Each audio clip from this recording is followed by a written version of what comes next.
အားလုံးပဲကျေးဇူးတော်မင်္ဂလာပါဒီကနေ့မှာပေးခဲ့ခြင်းနဲ့မစလိကတော့သခင်ယေရှုခရစ်တော်ရဲ့အင်္ဂလိပ်တရားကိုကျင့်ပါများစွာကြားခေကြတော်လဲမယုံတော်သူတွေကတော့ယခုကာလမှာများစွာရှိပါကြတဲ့ပတ်သက်ပြီးတော့အနေနဲ့တွေ့ချင်တယ်နော်အရင်ခေတ်တုန်းကလည်းကျွန်တော်မယုံတဲ့လူမရှိလို့ဆိုအများကြီးကမယုံကြပါဘူးနော်ဟီရိုမင်းကြီးကလည်းစာပြအများကြီးပေါ့နော်ပြလက်မင်းကြီးကျွန်တော်ပြောလာခဲ့ပြီးအများကြီးပေါ့နော်အများကြီးဆိုတော့ထောင်နဲ့တောင်းနဲ့တိတ်နဲ့ရှိပါပေါ့နော်ကျွန်တော်မယုံကြည်တော်သူတွေကတော့ဒီကူသွားမယ်ဆိုတော့ကပတ်တော်ပြောတဲ့အတိုင်းပဲအပိက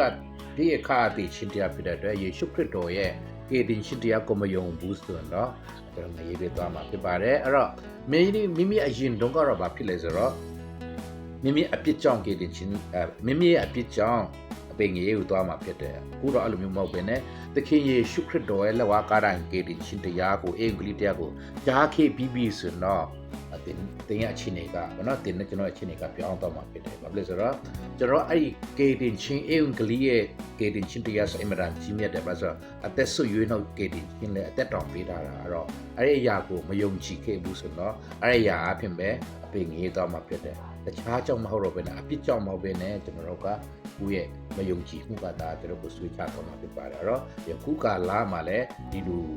ချိန်ကလည်းရှိနေတာဖြစ်တဲ့အတွက်အထူးဆင်ခြင်စရာရှိပါတယ်နောက်မကြသေးခင်မှာကျွန်တော်ပြင်ဆင်ဖို့